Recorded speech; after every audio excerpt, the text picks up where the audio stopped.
Bonsoir et bienvenue sur Face à la Nation. J'ai le plaisir, le grand plaisir d'ailleurs, de recevoir Madame Penda Mbow, historienne, professeure d'histoire. Penda Mbow, merci d'être avec nous, d'avoir accepté notre invitation. Je vous remercie, Khalil. C'est avec grand plaisir que je réponds à votre invitation parce que je vous écoute, je vous suis et je vous connais depuis très très longtemps. Donc je sais ce dont vous êtes capable. C'est avec plaisir que je suis là cet après-midi. Merci Penda. Alors, l'histoire, vous êtes spécialiste de l'histoire médiévale et de l'histoire islamique, musulmane, c'est ça? Non, histoire médiévale de l'Occident et histoire médiévale du monde musulman et particulièrement l'histoire des idées. Donc vous êtes à la croisée de deux grandes réflexions qui tiennent le monde aujourd'hui, l'Occident et le monde musulman. Mais qui ne sont pas totalement dissociés. D'abord, c'est le continent ou, si vous voulez, l'espace qu'on appelle Eurasie. Et caractérisé, contrairement à l'Afrique, par un système patriarcal, où le patriarcat, où l'homme domine la femme essentiellement. Et c'est là où sont nées, où se sont développées toutes les religions monothéistes, en dehors de ce qu'on a connu dans l'Égypte pharaonique et qui a été très bien étudié et décrit par Cheikh Anta Diop.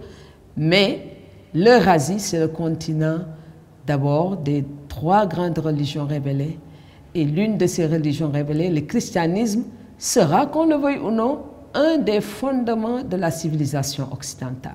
Contrairement à ce qu'on peut penser, malgré parfois les oppositions, ce sont des civilisations totalement liées. Alors, l'histoire du peuple sumérien et dans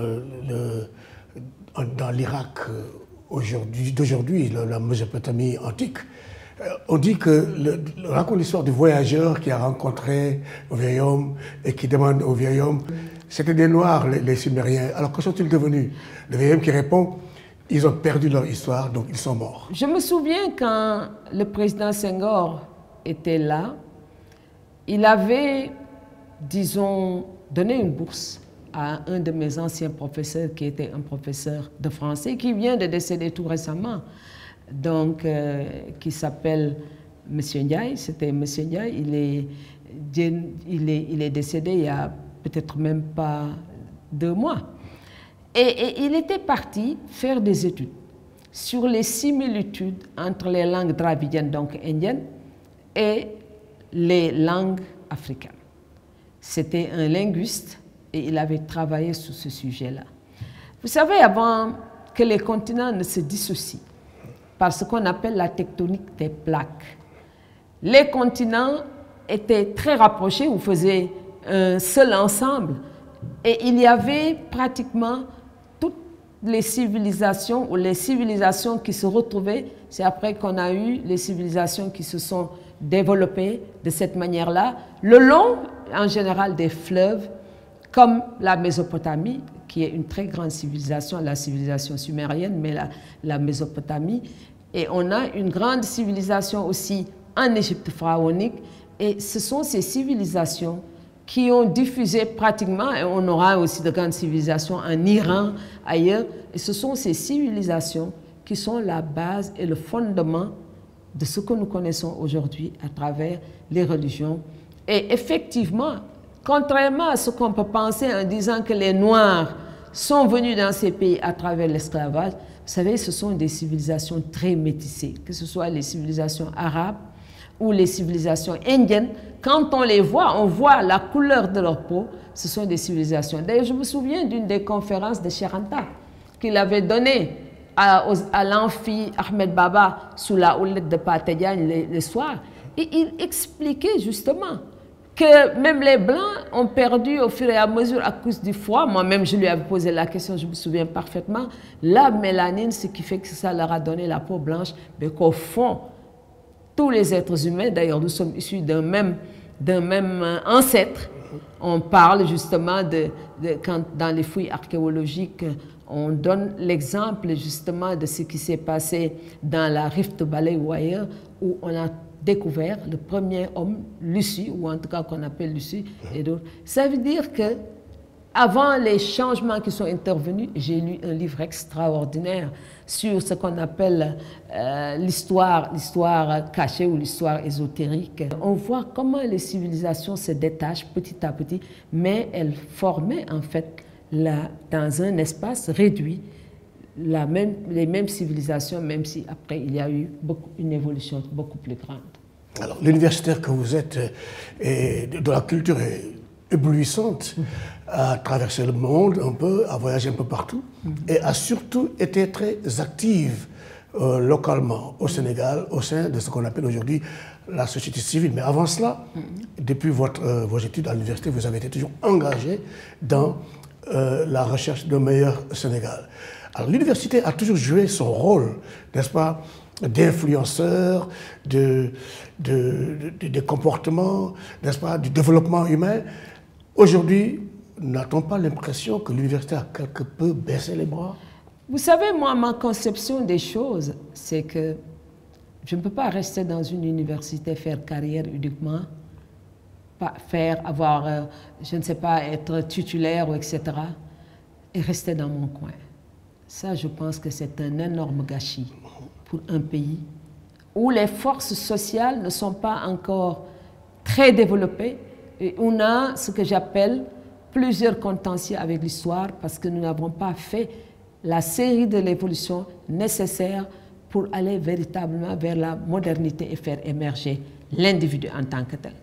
Beaucoup avaient pensé que j'étais sociologue. Non, c'est parce que le Moyen-Âge que j'ai étudié m'a donné les ressources nécessaires pour comprendre ma propre société et me dire, écoutez, si là où il y a une accélération de l'histoire, c'est-à-dire en Occident, on a connu plusieurs phases depuis l'Antiquité, mais surtout pendant la période médiévale où les relations d'homme à homme structuraient justement la société et on s'est retrouvés avec une critique de cette société quand il y avait une trop grande corruption à l'intérieur de l'Église, donc des forces religieuses, mais aussi avec l'émergence de la modernité et la naissance de l'État moderne. Il s'est passé des choses extraordinaires, c'est-à-dire on a vu quelqu'un comme Luther faire une critique en profondeur de sa propre société, la société allemande, en disant que le fonctionnement de l'Église était un fonctionnement qui ne faisait que corrompre la société. Quand on vendait les indulgences, par exemple, on vendait un texte que vous accrochez devant votre maison et qui devait permettre d'entrer directement au paradis. Et vous savez, dans la conception occidentale, il y a ce qu'on appelle le rôle du purgatoire, c'est-à-dire que Le Goff a très bien étudié. Quand on meurt, on ne va pas directement au paradis, on va rester au purgatoire en attendant justement une rémission des péchés ou en attendant que le jugement dernier arrive. Alors, on vendait les indulgences et crédules qu'étaient les populations, ils achetaient ces indulgences et l'Église était forcément très corrompue. Et quelqu'un comme Luther a fait un travail extraordinaire de relecture des textes en apprenant l'hébreu, l'araméen, le grec, le latin, fait une comparaison pour montrer quels sont les passages apocryphes de la Bible et il avait rejeté un peu le Nouveau Testament. Et il est arrivé à la réforme, à mon avis, protestante qui a donné justement à l'Occident une avancée significative, surtout au peuple allemand, qui va jouer un rôle déterminant dans la réflexion. Et à partir de ce moment, et j'ai l'habitude de dire que c'est dans les monastères ou dans les monastères ou dans les milieux religieux que la révolution a pris naissance et les idées de lumière. Il y a eu beaucoup de contestations à l'intérieur de l'Église. Et qu'est-ce qui s'est passé? On est arrivé aux philosophes du XVIIIe siècle que les Allemands appellent Laufklarung. Et ces philosophes du XVIIIe siècle ont été à l'origine de la révolution de 1789. 1789, ensuite on a connu la restauration, les périodes de guerre, des périodes sanglantes, une violence sanglante, mais les deux guerres mondiales aussi ont contribué à accélérer l'histoire dans cette partie du monde. Et c'est à partir justement du XVe siècle d'ailleurs qu'on a connu les découvertes. Et les Occidentaux sont sortis de l'Occident parce qu'ils ne tenaient plus sur l'espace et le territoire. Et cela montre simplement qu'il y a une évolution. Nous n'avons pas connu cette évolution pour différentes régions. Je ne parlais même pas de la dernière guerre ou de l'esclave, mais nous avons un immense continent où s'est jamais posé un problème de surpopulation, où il y a des ressources et il ne fait pas aussi très froid, ce qui peut permettre à l'individu de vivre sans rechercher véritablement la technologie pour se protéger du froid. Alors, nous n'avons pas connu cette compte. Et nous, pour nous en sortir après les traumatismes que nous avons vécus, il nous faut absolument inventer quelque chose, c'est-à-dire essayer de créer les conditions d'une libération de l'individu. Et c'est pour moi, on ne peut pas étudier, rester dans son coin, sans participer à la transformation, au changement dans la société. Et c'est le rôle que moi, personnellement, que j'ai essayé de faire jouer à la société civile. C'est-à-dire, si nous devons attendre les changements des partis politiques, ça ne marchera pas. Mais comment encadrer chacun dans son coin la société pour permettre à la société de prendre conscience et avancer. Et c'est ça, pour moi, le rôle essentiel de la société civile, ce que j'ai essayé de faire entre les années 70 et 2000, véritablement, ou 2000 jusqu'à 2012. Et vous êtes toujours active dans la société civile, c'est sûr. Alors, récemment, justement, cette société civile a été assez critiquée au Sénégal dans ses interventions pendant l'imbroglio qui a marqué les listes pour les législatives. Et d'aucuns ont pensé que intervenir pour arranger les choses à la sénégalaise était un frein à la démocratie. Quelle est votre lecture? Vous savez, la société civile a toujours été taxée d'être, disons, des politiciens encagoulés. Ça a toujours été le cas. Que l'on soit du côté, quand on a des points de vue qui n'arrangent pas le pouvoir vous attaque. Je me souviens quand je lançais le 7-7 dans les années 80, on a dit, oui, c'est Jean Collin qui était derrière elle, d'autres ont pensé que c'était l'opposition, mais il faut s'enraciner dans cette vision, tout simplement, pour le Sénégal, qui consiste à essayer de trouver un juste milieu pour faire avancer à la fois la démocratie, mais protéger aussi les citoyens. Et faire émerger et faire prendre conscience aux citoyens de son rôle et de ses capacités. Ça a toujours été ainsi. Il y a des moments où la société civile, surtout parce que la faiblesse est souvent du côté de l'opposition, où la société civile a beaucoup travaillé avec l'opposition pour faire pression sur l'État et faire avancer la démocratie. Par exemple, quand on a lancé l'initiative du 5 mars, après les élections locales en 1996, je me souviens, Ahmad Dansokho s'était fendu d'un texte dans Sud pour dire qui vous a mandaté. Oui. Et toujours c'était ce qu'on nous disait. Parce que quand ça les arrange, parce que les politiques aussi sont jaloux. Moi, j'ai eu à travailler avec eux dans Benno Siggil Sénégal. Mais ils sont toujours très jaloux. Dès qu'on arrive vers la victoire, ou quand il y a une question de visibilité qui se pose, je me souviens, quand on a lancé les assises nationales, j'ai présidé une grande réunion au niveau de Terroubi.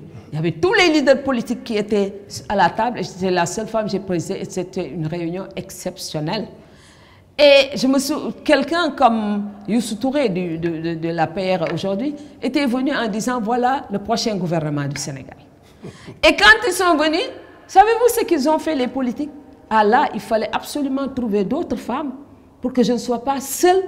Et même je le dis toujours, malgré le rôle décisif que j'avais joué dans la mise en place des assises nationales, je n'avais pas un rôle particulier dans ces assises parce que les politiques, quelqu'un comme Feu Mohamed Mbodj, il était tellement outré à un moment donné, il a claqué la porte, il est parti. Mais moi, j'étais restée parce que moi, je dis, écoute, c'est pas moi, c'est vrai, je ne suis pas d'accord, mais il nous faut nous battre pour changer les choses.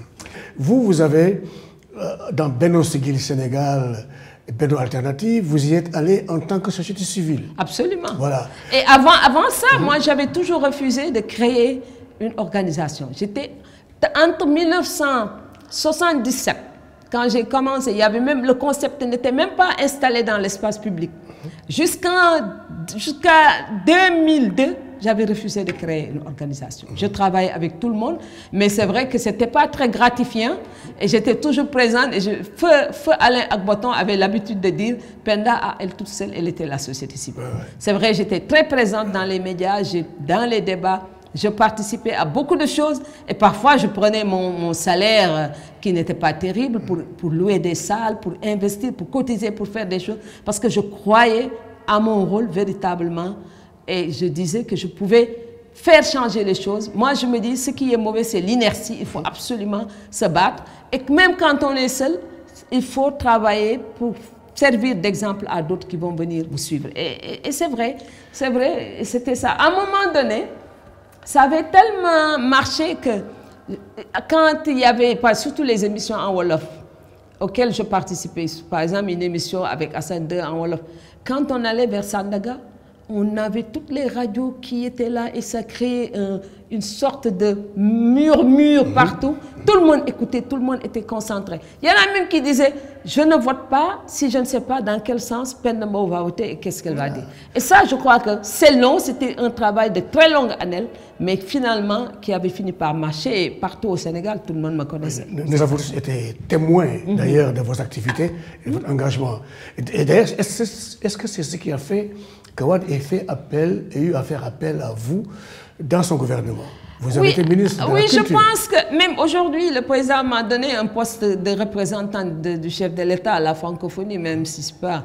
Mais je crois que parfois, les politiques ont un problème aussi de conscience. Ils se disent que celle-là s'est tellement battue, a tellement fait, elle s'est tellement sacrifiée, il faut qu'on lui donne quelque chose. Mais ils sont très jaloux, ils ne veulent pas. D'abord, ils ne me contrôlent pas, c'est ça. C'est-à-dire ils ont cette idée de pouvoir contrôler un individu, je ne comprends pas. Et ils se disent toujours que, par exemple, quand j'ai lancé en 2002 le mouvement citoyen et que nous sommes allés aux élections locales, ce que j'appelle à l'époque arc-en-ciel ne signifiait pas ce qu'il signifie aujourd'hui. On avait des listes où tous les... Parce que pour moi, les locales ne doivent pas être politiques. Ce sont les associations, les organisations, les jeunes, les femmes qui doivent se retrouver pour gérer leur cité. Et ça avait fait un immense... Il y avait un impact. Et à l'époque, même les Nations Unies étaient venues à mon meeting. J'ai eu très peu d'argent, des amis m'ont aidé et j'ai fait mes listes et tout. Et on a tenu un meeting tout. Et à l'époque, les politiques, et Idrissa Seck, Viviane Wade, ils sont descendus sur le terrain, Abdou Fall, mettre beaucoup d'argent en disant que si elle gagne ces élections, plus personne ne croirait, on ne croirait plus à un homme politique. Il faut l'arrêter tout de suite. Et les HLM ont perdu parce que là, à l'époque, c'était une expérience nouvelle et tout le monde était prêt à aider et à faire participer. Parce que ce qui m'intéressait, au début, c'était surtout les jeunes déclassés, qui avaient fait des études, qui sont dans les rues, qui perdent petit à petit ce qu'ils avaient étudié. Je voulais les encadrer. Mais finalement, à force d'être... Et puis, il y a Osiwa qui voulait me financer 2 centres sur les talibés. Un au nord, un centre ici à Dakar. Osiwa était prêt, mais Wade les avait même menacé de fermer, comment on appelle ça, Osiwa, le bureau ici, Nana Tanko était malheureuse. Et finalement, parce que j'avais déjà rencontré Soros, et j'allais faire, si j'avais ces 2 centres, ça m'aurait occupé toute ma vie pour aider les enfants, les jeunes. Mais Wade avait dit absolument non. Et on estimait que j'étais beaucoup trop ambitieuse. Qui ne peut pas être ambitieux pour son pays? Et indépendante. Ça, je crois que je vivrai comme... Je vais mourir ainsi. C'est comme ça que Dieu m'a créé. Je n'aime que la vérité et rien que la vérité. Mais aujourd'hui, le Sénégal souffre un peu justement du manque d'activités pareilles, n'est-ce pas, de personnes engagées au niveau de la société civile qui veulent faire avancer les choses, pousser les bornes, repousser un peu les limites. Vous savez, avant 2000, on avait une expérience extraordinaire. D'abord, sur le plan des médias, on avait des groupes de presse très engagés. Je pense au groupe Sud, au groupe Walfadjri, on avait avant c'était le Cafard libéré, mais après on a eu le Nouvel Horizon. Et puis il y en avait de ces chroniqueurs, par exemple, n'oublions pas la chronique d'Abdou Sow, que rédigeait Mme Les Camara, que tout le monde attendait. C'est-à-dire il y avait un impact extraordinaire des médias sur les populations. Et il n'y avait pas cette floraison qu'on a aujourd'hui de radio, finalement, etc. Et ce qui s'est passé, c'est qu'on écoutait. Il y avait un discours à la fois élaboré, un discours savant et un discours, de mon point de vue, qui était structuré. Par exemple, à l'époque, quand quelqu'un comme Kader Boye faisait ses textes sur la Constitution, le droit, mais il était pris très au sérieux. On voit quelqu'un comme Ibrahima Fall qui vient de sortir un texte. Après tout, c'est une référence, une sommité, comme Doudou Ndoye. Mais au lieu de débattre de tout ça et de voir où se trouve la vérité, ben, ce sont des gens qui sont attaqués. Et ce sont des jeunes qui n'ont peut-être pas l'expérience qu'ils ont. Et on ne respecte plus dans ce pays, à mon avis, l'expérience. Et malheureusement, il y a deux choses en Afrique qui fait que tout ce que nous construisons, nous détruisons tout ce qui a été construit. C'est d'abord notre relation à l'oralité, à l'écrit. C'est-à-dire l'écrit n'a aucune force, n'a aucune valeur. On peut mettre sa signature tout de suite et de me dire que ce n'est pas moi qui l'ai dit. Et ça, on le voit. On peut avoir des textes que nous avons rédigés, des textes qui sont des textes consensuels, votés, tout, mais après, ça n'a aucune espèce de valeur. Comment voulez-vous qu'on avance si nous-mêmes, nous ne respectons pas les textes que nous produisons? Vous voyez, j'ai vu quand on élaborait la Constitution américaine, qu'est-ce que ça a coûté? Même on a eu à assassiner des chefs. Mais après, une fois que la Constitution fait l'objet d'un accord, même s'il y a des amendements, pour l'essentiel, tout le monde a un rapport quasi religieux avec cette Constitution. Et ça manque en Afrique. Le rapport qu'on a à l'écrit. D'ailleurs, c'est tellement vrai que quand je vois, par exemple, quand quelqu'un écrit un livre et qu'on a une cérémonie de dédicace, on fait venir les troubadours, les griots, tout le monde. Et c'est ce que j'appelle la récupération de l'écrit par l'oral. Ça veut dire que nous avons des sociétés qui aujourd'hui ont un rapport avec la modernité que nous devons questionner. Ça, c'est la première chose. La deuxième chose, qu'on le veuille ou non, Khalil, dans le Sénégal, nos sociétés Wolof sont des sociétés de Khakar, des sociétés de Khakar, des sociétés je ne sais pas moi, de louange, de Khakar, c'est-à-dire, c'est le pendant, même si on le fait de façon allusive, nos sociétés sont des sociétés parfois féroces. Et cette férocité qui est inhérente à nos sociétés, on la voit en politique. C'est-à-dire, à l'époque, il faut retourner un peu il y a quelques années, mais pas de cette façon-là. C'était recherché. Je me souviens, quelqu'un avait attaqué du PDS, une dame du PDS avait attaqué à l'époque mon oncle, comment il s'appelle, Habib Thiam, en lui disant que, justement, au Wallo, ta grand-mère était la plus vilaine de tout le Wallo. Quand quelqu'un avait envie de critiquer, on allait la chercher. Des choses. Il y avait des méchancetés. Mais ce que je vois aujourd'hui, en termes d'insultes, d'insanité, de méchanceté, c'est unique dans toute l'histoire du Sénégal. Alors, quelle est la solution? Moi, je pense que nous devons repenser le consensus sénégalais. Il faut absolument que les gens se retrouvent pour discuter et définir les bornes à ne pas franchir. Il va de l'intérêt de tout le monde. Si on ne le fait pas, notre société a atteint un point de non-retour. Ça va aller vers des luttes qui pourront déboucher sur n'importe quoi. Les luttes, d'abord, on le voit avec les jacqueries. C'est-à-dire, on s'attaque à son voisin, à quelqu'un qui a plus de moyens que vous. On le voit avec le nombre effarant de suicides dans un pays, disons, de croyants qu'on ne connaissait pas. On le voit aussi à travers les agressions et ça fait des points, on les a dans différents points, mais un jour, tout ça va se retrouver dans un mouvement de violence beaucoup plus fort et qui pourra déstabiliser, de mon point de vue, notre pays et pour longtemps. Et quand s'y ajoute maintenant l'ethnicisme qui est en train de se développer un peu au Sénégal, quelle est la solution? Parce que ça devient beaucoup plus compliqué. Vous savez, quand nous sommes indépendants, pourquoi les leaders de l'indépendance ont été plus visionnaires que nos leaders actuels? Le président Senghor a construit la nation sénégalaise en essayant de créer les conditions d'une interaction très puissante et très forte.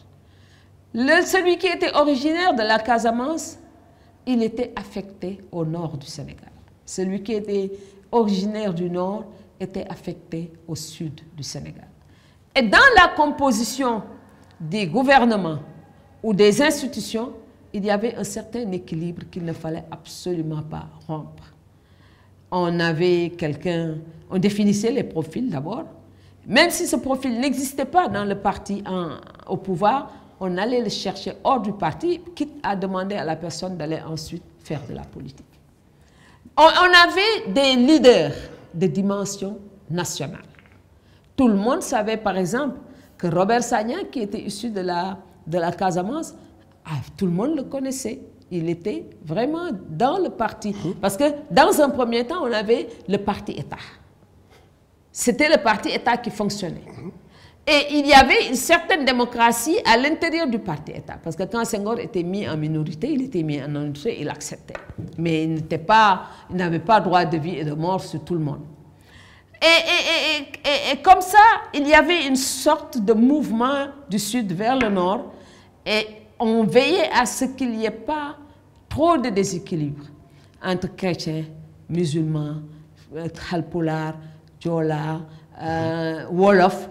Et on parlait même d'un modèle islamo-wolof. Les historiens l'ont défini, Donald Cruzman, les Mamadou Diouf et Mamadou Kouba, le modèle islamo-wolof qui est en train de péricliter. Mais aujourd'hui, c'est avec Wade qu'on a commencé à voir ça. Parce que c'était simple, Wade est venu au pouvoir.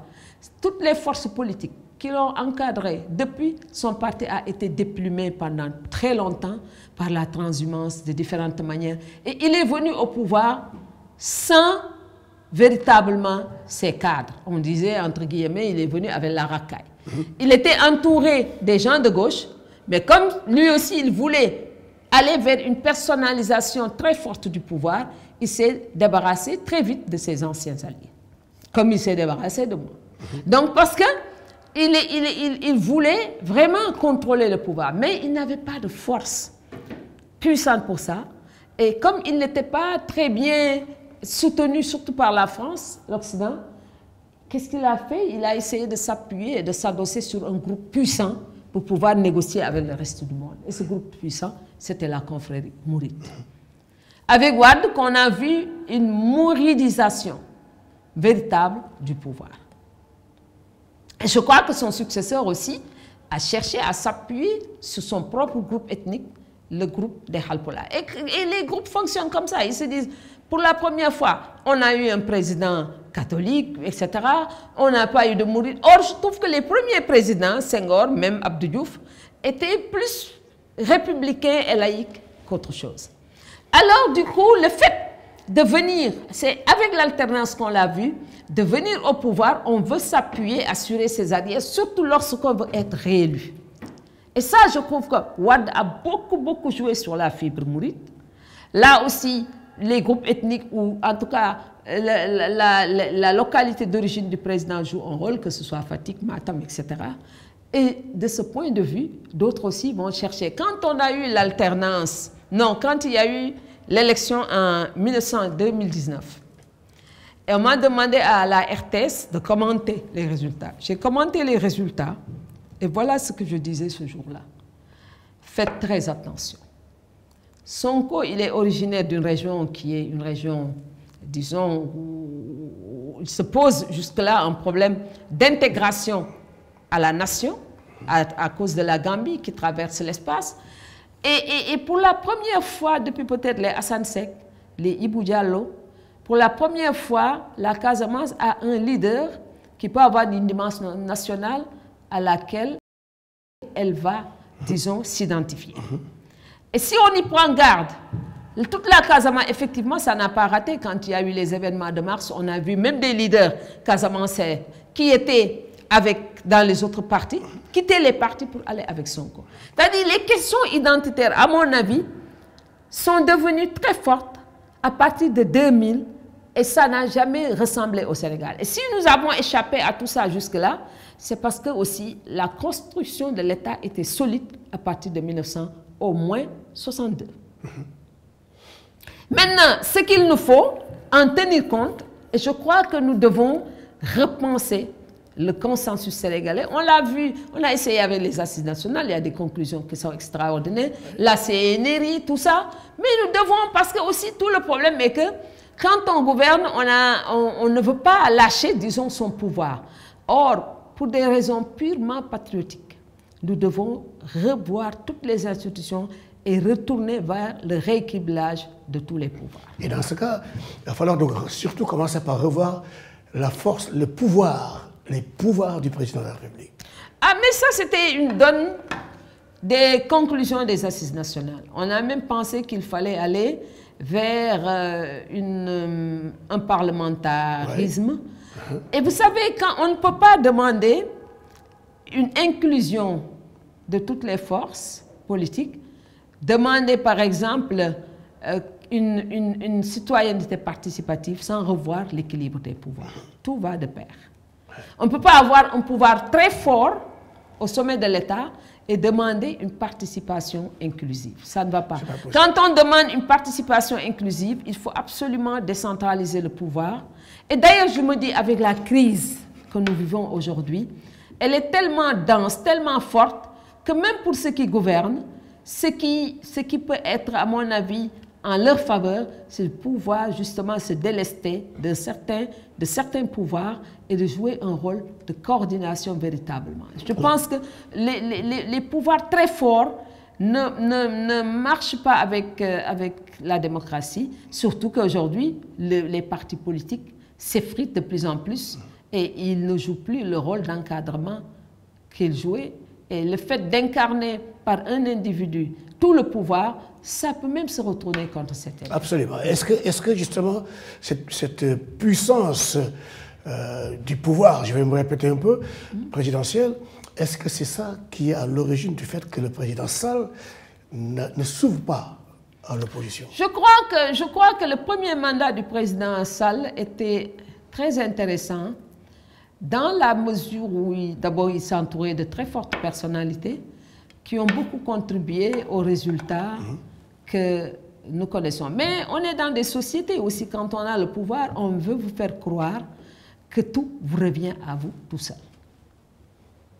Et je crois, dans son esprit, je n'ai pas discuté avec lui de ça, mais dans son esprit, il doit se dire que moi, je dois démontrer aux Sénégalais que tout ce qui se fait, c'est moi. Je me suis investi, c'est moi, et peut-être yéné qui m'a au petit Sénégal. Alors du coup, il ramène beaucoup à lui. À lui, tout seul. Tout seul, ce qui explique la suppression du poste de Premier ministre. Ce qui explique, à mon avis, le fait qu'il s'accommode presque plus de fortes personnalités. Et puis, il gère son ascendance sur tout le reste est visible. Et je crois que c'est ça son problème. Par contre, quand il y a des problèmes, c'est vrai, quand il réussit des choses, il veut montrer que c'est lui qui a réussi. Mais aussi, d'un autre côté, je me dis, quand Khalil est un bon ministre du président Wade, s'il réussit, ce n'est pas seulement pour Khalil, mais c'est juste ça doit se refléter sur le président Macky Sall. C'est ça. C'est-à-dire il a voulu, avec le deuxième mandat, montrer peut-être en se disant que le premier mandat, j'ai été soutenu par des forces, mais ce deuxième mandat, je vais montrer ce dont je suis capable et je suis seul.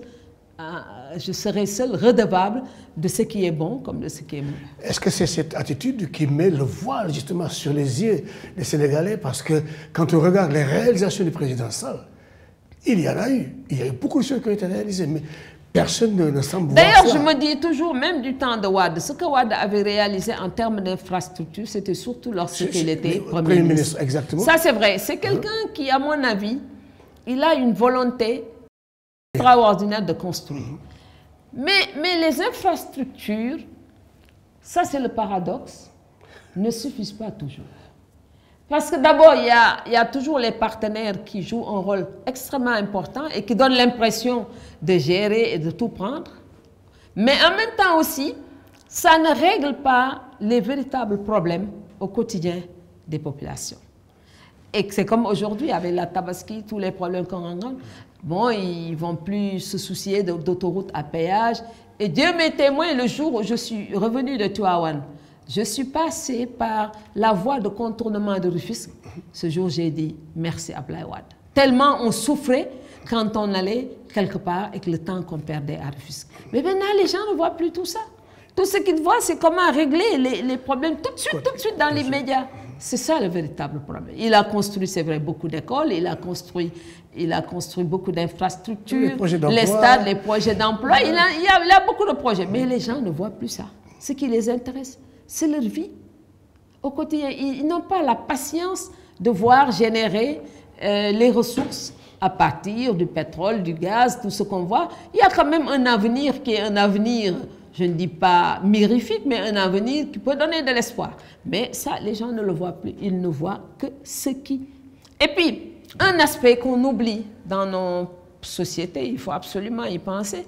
Les hommes politiques n'y pensent pas.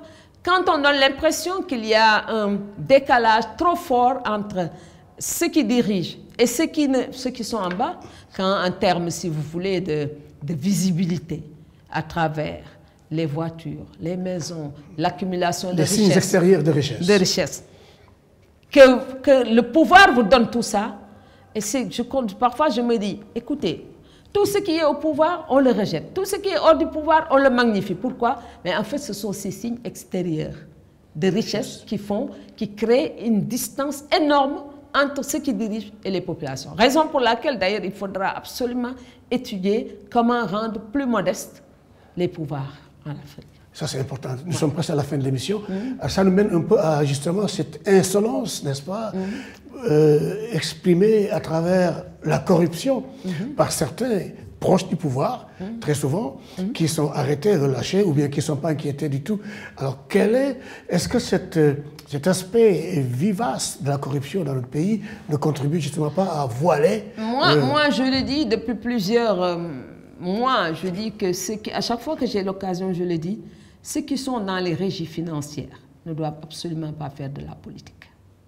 D'abord parce qu'ils sont en contact avec l'argent, les moyens. Ils ne doivent pas faire de la politique, premièrement.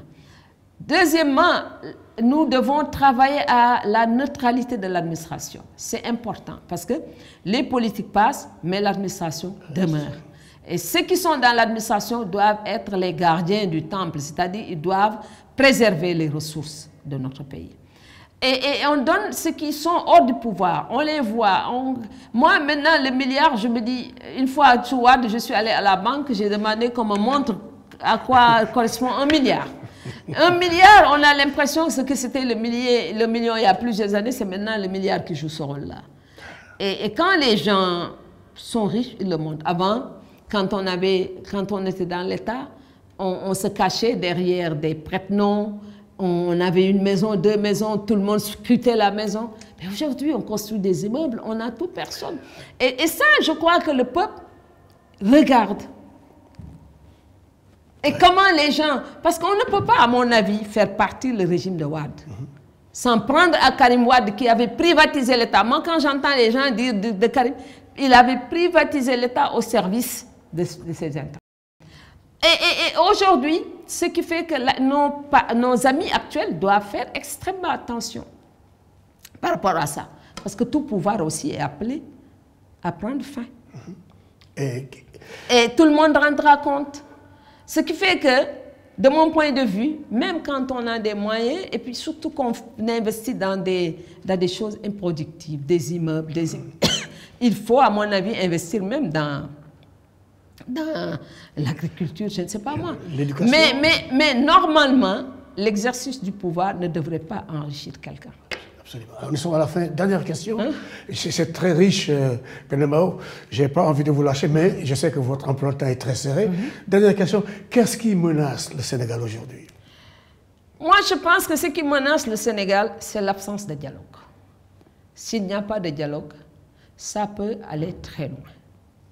Si la haine s'installe, parce qu'on a su juguler dans ce pays toutes les crises à partir du dialogue.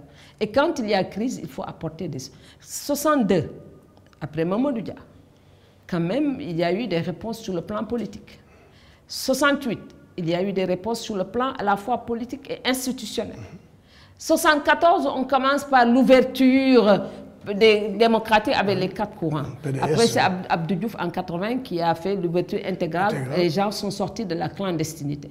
Aujourd'hui, c'est la fin des partis politiques, il faut l'admettre. On est dans de grandes coalitions, mais les coalitions ne sont pas bien pensées.